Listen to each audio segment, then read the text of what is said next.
So today's lesson, let's keep those prayer requests. So we have Josh, Peggy, and Tiff, and just keep each other in prayer.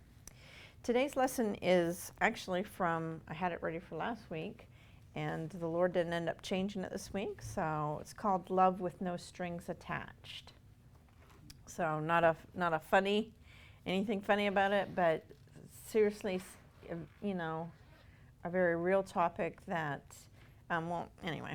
Have you ever loved or been loved with strings attached? I don't know if you've heard that phrase before, meaning that in order to receive the love, certain conditions had to be met. And so an example would be, and we would be like, oh, women are really like that. Yes, they are. A wife whose husband provided her with a certain lifestyle, and that's how they married, and she was very expensive to maintain. And all of a sudden, for health reasons or whatever, all of a sudden he can't provide for her like that anymore, and she leaves him. I know a gentleman who got burned, and his wife left him. Okay, that is a love with strings attached. You know, there are conditions. You know, and that is not. Another one would be a best friend, two ladies that are best friends, and, they're best friends only as long as one friend knows not to say certain things to the other friend, because if they say anything, then the other friends, there's strings attached to that, like, you just cross the line. Now, we know that there's right things to say and right things not, but I'm talking about a friend who we should be able to hold each other accountable. We should be, I should be able to say, I missed you at church and not have you get angry, okay? So a friend that gets angry at something like that, or, if you just ask them something else, that's not real love. Okay, so there are relationships with strings attached are not real love. I mean, people call it that, but they're not. We're going to look at an example of real love with absolutely no strings attached. I love this account. I think I love this account because it's been me. And so turn with me to Luke chapter 15, verse 11. We're going to read the parable of the lost son. And verse 11 says, "And he said, a certain man had 2 sons, and the younger of them said to his father, Father, give me the portion of goods that falleth to me. And he divided unto them his living. And not many days after, the younger son gathered all together and took his journey into a far country. And there he wasted his substance with riotous living. And when he had spent all," let me just interject here, all means all. "And when he had spent all, there arose a mighty famine in that land, and he began to be in want." Verse 15, "And he went and joined himself to a citizen of that country, and he sent him into his fields to feed swine. And he would fain have filled his belly with the husk that the swine did eat, and no man gave unto him. And when he came to himself, he said, How many hired servants of my father's have bread enough and to spare, and I perish with hunger? I will arise and go to my father, and I will say unto him, Father, I have sinned against heaven and before thee, and am no more worthy to be called thy son. Make me as one of thy hired servants." That was what he was saying in his mind. And he's 20, "And he arose and came to his father, but when he was a great way off, his father saw him, and had compassion, and ran, and fell on his neck, and kissed him. And the son said unto him, Father, I have sinned against heaven and in thy sight, and am no more worthy to be called thy son. But the father said to his servants, Bring forth the best robe, and put it on him, and put a ring on his hand, and shoes on his feet, and bring hither the fatted calf, and kill it, and let us eat and be merry. For this my son was dead, and is alive again. He was lost, and is found. And they began to be merry." And there's some more about a jealous older brother, but we're going to stop right there. I'm not sure why I didn't put read Luke 15:11 through 24, but if you want to add that, you can, because that's really where our focus is. But wow, what a story. This is such a beautiful example of no strings, love with no strings attached. I stop and think about how when he said, let me just pull it up here, in verse 12, that young man said to his father, who had taken care of him, who had provided for him his whole life, Father, give me the portion of goods that befalleth to me. First thing that comes to my mind is sense of entitlement, which, I'm just like, it is so widespread. And it's the younger generations coming up with that sense of entitlement is because the parents have that sense of entitlement. And, within the last few generations, things changed because I did not grow up with a sense of entitlement. I don't know about you that are my age or older. There was no sense of entitlement. You did not say you owe me anything to my parents. And that's exactly the way it should be. They did provide for me. But I thought how it must have broken this father's heart to have his son come and say that to him. Give me what befalleth to me. We understand that when parents die, if there's things left, and I tell my parents, spend every bit of your money. Don't you dare worry about me. We'll be fine. We don't need your money. God takes care of us. You spend your money. But there is a whole lot of people that their attitude is exactly the opposite. They are just biding their time, waiting for when their parent passes. Not saying they want their parent to pass, but saying there's quite a focus on what those parents are going to leave those kids. And that is so sad. Yeah, and it's actually so many families. It's kind of shocking. I once had a friend who we've lost contact with because they've really strayed away from the Lord. So they've chosen to part ways. Isn't that the way it works? Like when somebody stops living for the Lord, I don't have to leave the friendship because they want nothing to do with somebody who's living for God anymore. Anyway, they went and asked their parents exactly like this story, and they're a Christian. And they asked their parents for let me just use the word, give me the portion of goods that befalleth to me. They said, I have $30,000 in debt. I know you guys are planning to give us money when you pass. I'd rather just have it now. My jaw just was like, what? Yeah, and they did, and the parents did, and they paid off the debt, and now their life is still in shambles, so it didn't do any good anyway. But this mentality is just, and so how it must have broken that father's heart to, after all the care and love that he'd given him, and that's what the son came to him. So that tells you where the son was at, his heart. His heart was in a bad place spiritually. And, he had been raised differently. And that when he left, the father somehow was keeping tabs on that son. I know it. If he had servants. Yes. I know that because his love was so deep for him that he somehow, was keeping some kind of tab. And it just must have broken his heart to see in verse 13, and not many days after, the younger son gathered all together, took everything he could get from that father, and took his journey into a far country, and there wasted his substance with riotous living. So not only did he, have that sense of entitlement, but he took it, and he had a lifestyle he wanted to blow that on, and it reminds me of a lot of times kids that grow up in Christians' homes, and we see them when they get older, and a lot of times it happens, it will happen with preachers' kids. In fact, I was talking to my dad yesterday and said something. I have a relative who loves the Lord.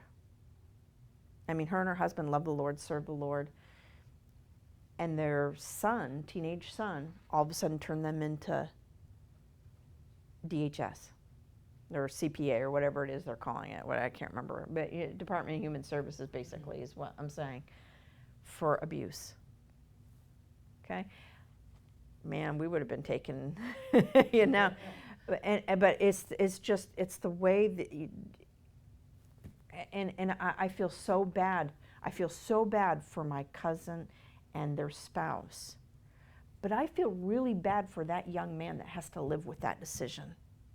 Because I am confident, and I know we can't know what goes on in people's house, but as confident as I can be that there was no abuse. In fact, DHS has released the case, but not before they went through all this, and they ended up moving away, and the young man stayed with a relative, and that's where he remains. But just kids breaking their parents' heart, you know, because of what? Because the grass is always greener, because I see something that other kids are doing that I want to do, instead of putting their heart in their parents' hands as they're following God and saying, you're following God and God has set it up so that I answer to you, Mom and Dad. I'm going to trust you. One of my siblings, I'm not going to say which one but they did kind of a little bit of that and way more, and my mom just kept on, it broke my mom's heart, but my mom just kept on reaching out to that individual, and thankfully she turned around and come back. Yep. And that's really what we're seeing here. Yeah. We're really seeing here, because while the dad's heart was absolutely broken, and you know, just and then he goes out and he blows it on a lifestyle that he hadn't been brought up in. He was not brought up to live like that, but somehow Satan puts out that lure for these kids to say, you are missing out on something, you know. And people and things. this is why it's so important to have your kid's heart. And even then, you know, we all know we can't make our kids' choices for them. What we can do is we can pray, and we can be here to love, just like Jen said, and we can be here to love. But our biggest responsibility, the biggest thing we can do for them, is pray for them. And just, you know, pray to keep our hearts right, so when they do return home, that there's not a big wall between us, you know, because they need to be able to come back to Mom and Dad. And I do understand there are different circumstances, and sometimes that is not a possibility, but if at all possible, to keep that road, you know, that keep your heart right. We can't determine what other people do, but we can determine where our heart is and who our heart belongs to. And in keeping our heart with the Lord and being close to Him, that's gonna keep that wall. You know, and that's what happened with his dad. This dad loved the Lord, and he loved his son. And to hear accounts of his son indulging with what the world had to offer, and then when this son could no longer pay for that lifestyle, it's not a cheap lifestyle. You know, you could be talking drugs or, you know, party life, all that. You know, anyway, it wasted his substance, riotous living, you know. Just think of what all that could entail and what it did. Totally opposite than the life he had grown up in. And all of a sudden, you know, the life that he despised, that he turned his back on, all of a sudden that had an attraction. And that he had a longing for that, because he saw where that riotous living and that lifestyle got him. And that's why it's important to keep that road back home, back to the parent's heart, open, because a lot of times the kids are going to come to a point at some point, just like my relative's son. There's going to come a point where he understands what he did. And they've got to keep their heart from being bitter over it. And you say, well, you wouldn't get bitter at your kid. Yes, you would. Absolutely. You know, when you feel used and abused, and, you know, I think of an unsaved man who has provided for his family, and I've heard of this a lot, who's provided well for his family and done the best he can in raising his kids and providing for them, and then to have a child turn and use him and abuse him and treat him terrible and run off. An unsaved man's going to have a very difficult time. Why? Because of pride, you know, and being hurt.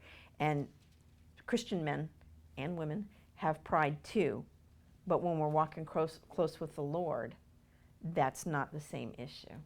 But a lost man, he's not, you know, he's going to handle it the only way he knows how, and that's usually by not having that road back home close to their heart clear. So, but this dad did. You know, he could have gotten bitter when his son left and took his money. Could have just turned his kid out, period, without the money or anything, you know. But he was a saved man, and he gave him the money for whatever reason, and he blew it. And he did it on a terrible lifestyle, opposite of what he'd been brought up for. But that dad did not get bitter. Instead, we see a father who was waiting for his wayward son to return to his love. In verse 20, and he arose, and he came to his father. But when he was yet a great way off, his father saw him. What does that mean?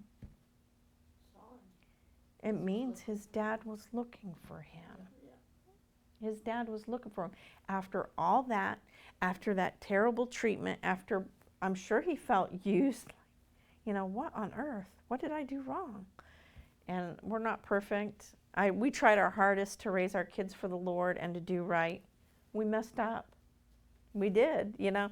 And so there's going to be mistakes that we made along the way that I once heard, I've heard several preachers say, you know, pray for a failed harvest, because the thought is you reap what you sow.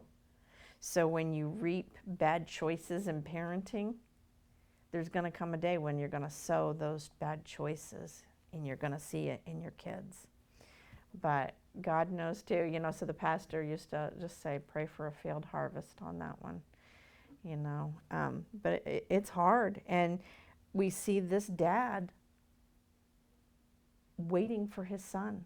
And I can picture him. I can picture him going out there and looking down the long drive, you know. And for some reason, I think of like plantation, you know, that's in my thought. And you got the pillars on the porch, and the dad just comes out there and he looks down the road and he looks to see, is he coming home yet? Is he coming home yet? Because he understood that at some point, all that he gave him was going to be gone, and he was going to have nothing. And he knew that he needed to be there for his son. And he kept praying and trusting God. And he kept looking. And that is love with no strings attached. When that boy came home, he didn't just let him come back. And I guess this would, you know, almost my human nature would be like, okay, but we're gonna set some rules down right now before you even step in my door, you know. And so, but that's not what we see here. That is not what we see here. We see the dad just absolutely loving on this young man and not saying this or that, or okay, you're home now, but this happens now, you know. None of that. He just loved him. And he went and they killed the fatted calf. That's a big deal in this day. The fatted calf, you know, that was major celebration, which is why the other son gets so, you know, upset over it. Like, man, you're doing all this. He gave him a robe, he gave him a ring, and he said, but it was like he had been dead. He'd been hearing all these things that his son was doing, and there was nothing he could do but pray. And then all of a sudden, his son is back under his roof, where he can see that his needs are met. I don't care how old Devin gets and Sam get. If I found out Sam didn't have food, guess who would be in her car in the morning? Or I'd be PayPaling or something, you know. Reminds me of when Devin was in college and we found out he was sick. And next day, our car was in bad shape. We rented a car I don't care. I don't care what it took to get there. We took him to urgent care. We got him, and then we got a hotel room, and he spent the next couple days sleeping because this mama was going to make sure that I could do whatever I could do to help him. But sometimes, like in this, there was this dad had to wait for the time where he could help the son, because the son didn't want help. You ever hear, you're not gonna. People have to be ready to be helped. People have to be ready to listen. That's why we can, and I do encourage you, our lost loved ones, I do sometimes just send my dad a text that says, I'm praying you get saved. I'm praying you accept Christ. But do I do it every morning? No, because he knows. And it's a decision he has to make. I mainly just need to be in the background praying for that day, praying for that moment, praying for his heart to be softened. And I asked my husband the other day, I said, why can't we just pray once and have, and then just leave it to God? Why keep praying? Because God, and he took me back to the story, and I knew it, but sometimes, sometimes my wheels spin, which, I'm not generally that type of person, so when it does, I think it surprises both my husband and I. I'm like, oh. But he took me back to the story, and you can look it up later, about the judge and the woman that kept going to the judge, and she was just like, nag. And that is a good example of why we are supposed to keep praying without ceasing, praying about everything.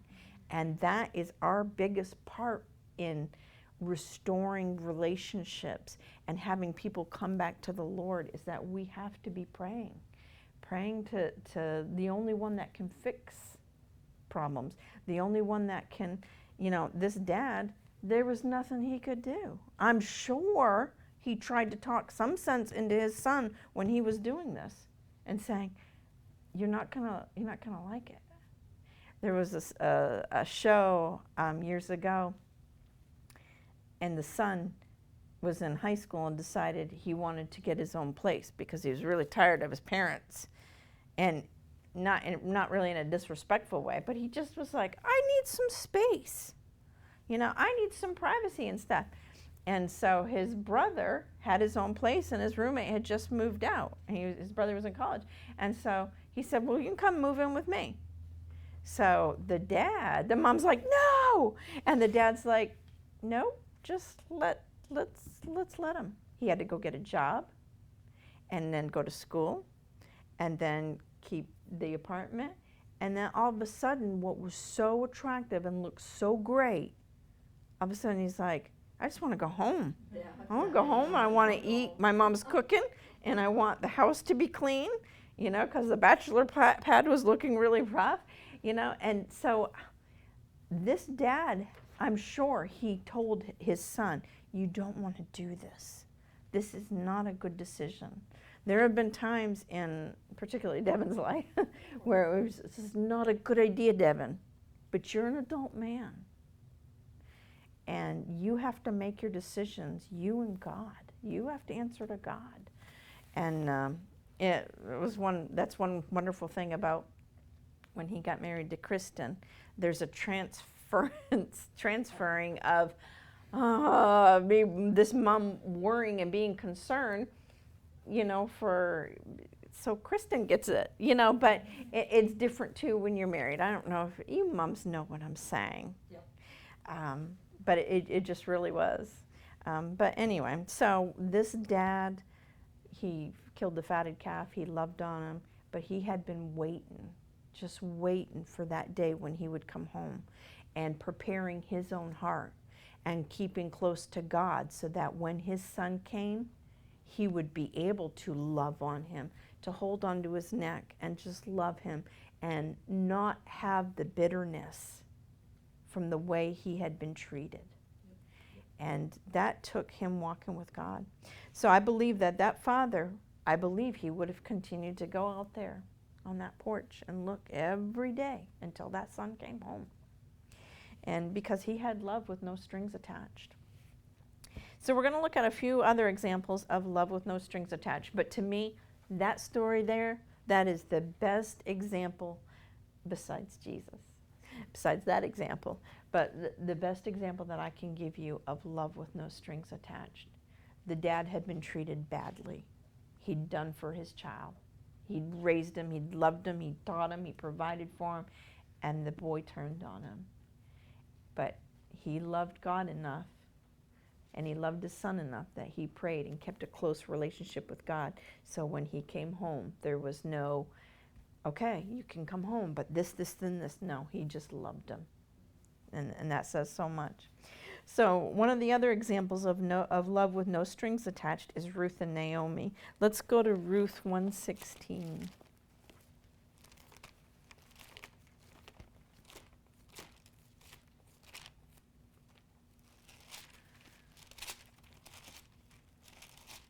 I think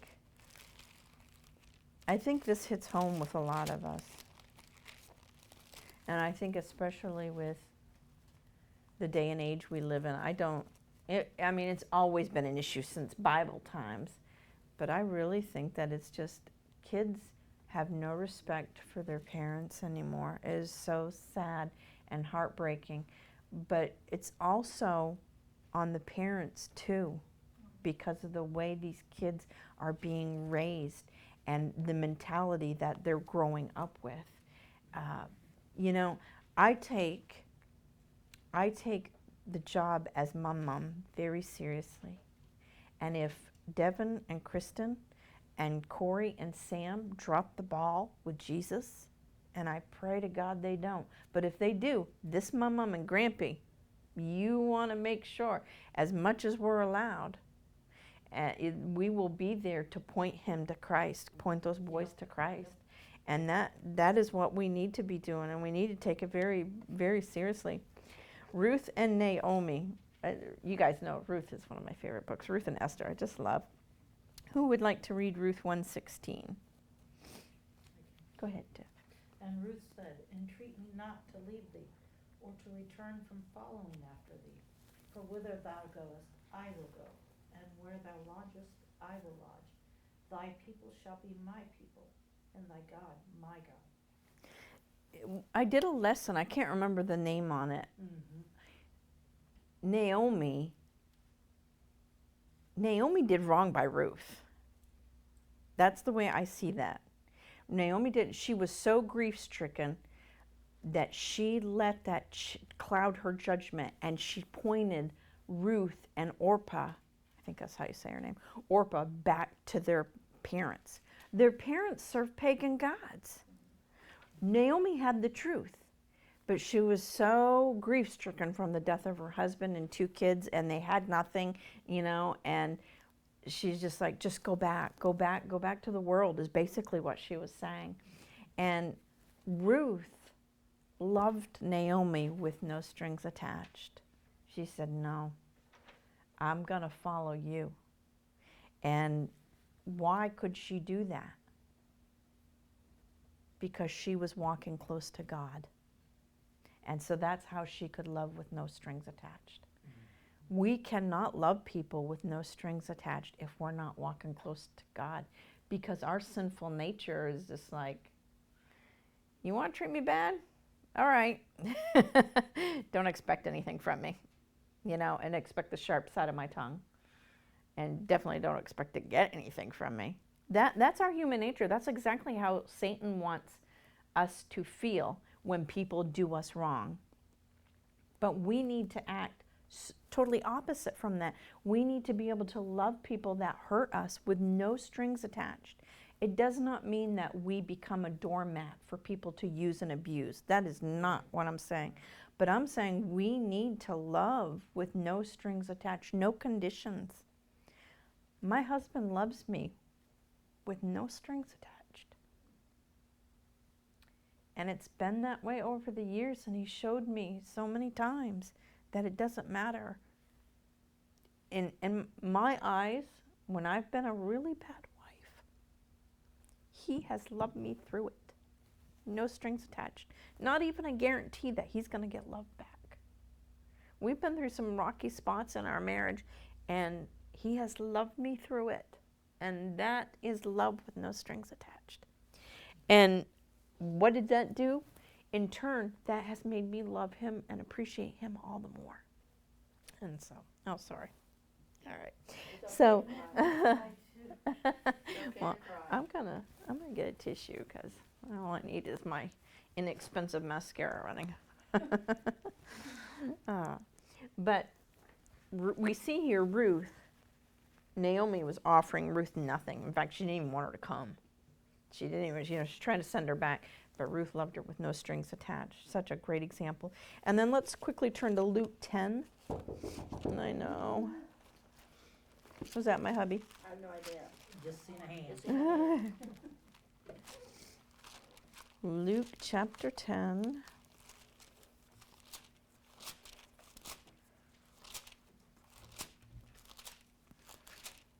Verses 33 to 35. Who'd like to read that?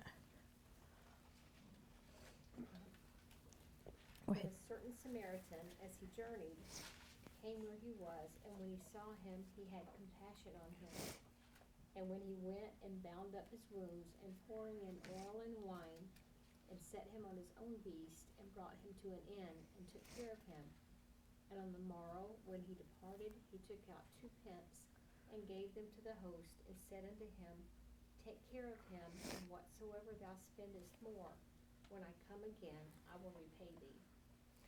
A man had been walking up in verse 30. A certain man went down from Jerusalem to Jericho, and he fell among thieves, and the man was almost beat to death and just left in a terrible condition.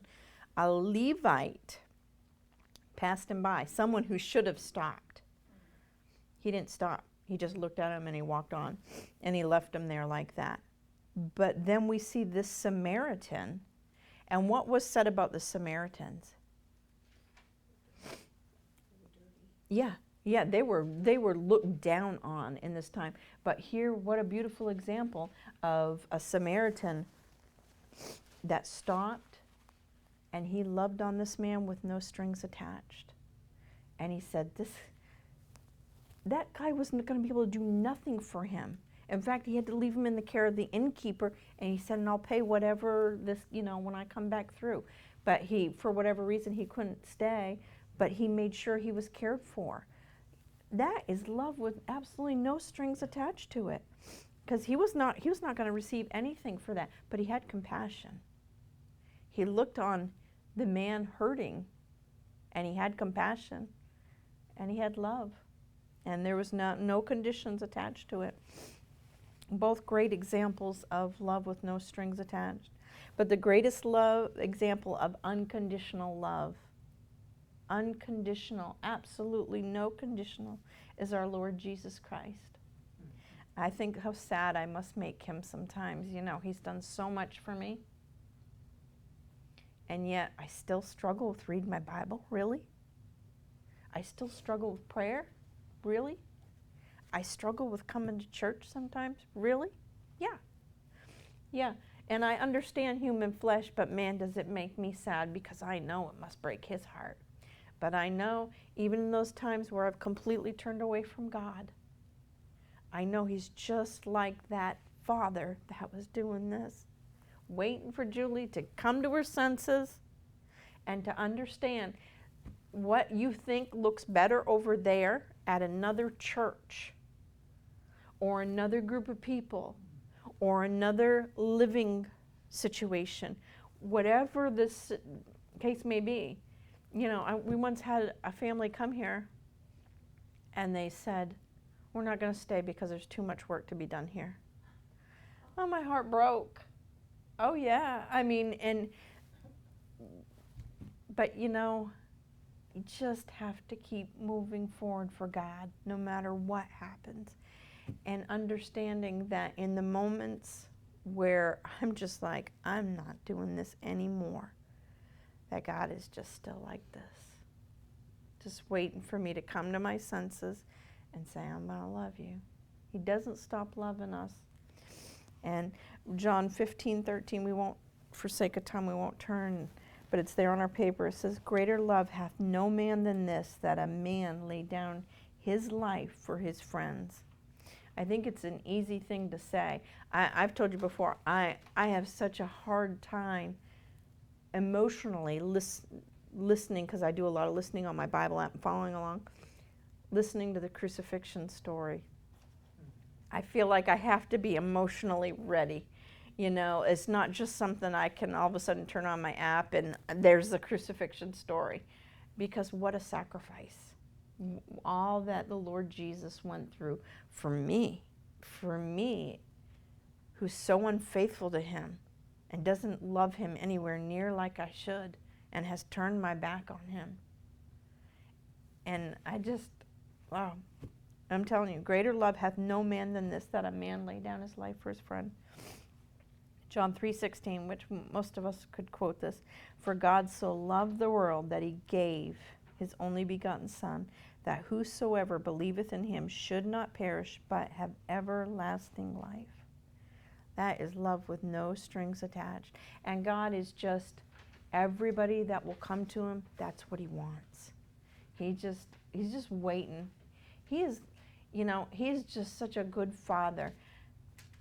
And then I think of, even as the creator, like looking out as the creator for my dad and my father-in-law, just waiting for them to turn to him.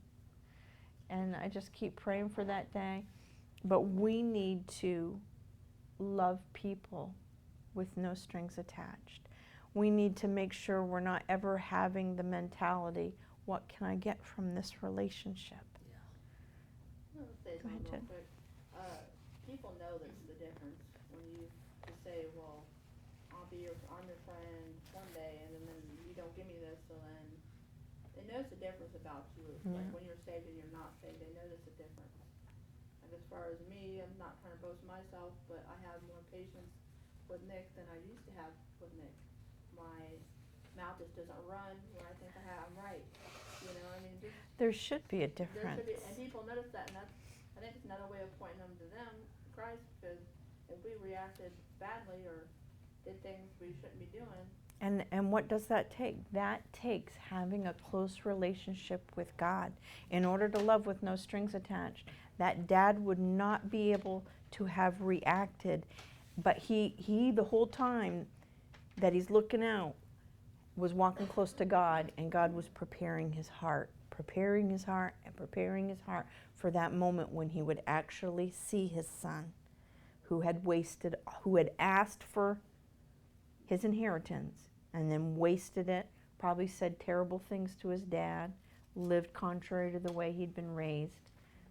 But his dad had walked so close with the Lord that he could look out, and when the time came, he was right where he needed to be spiritually.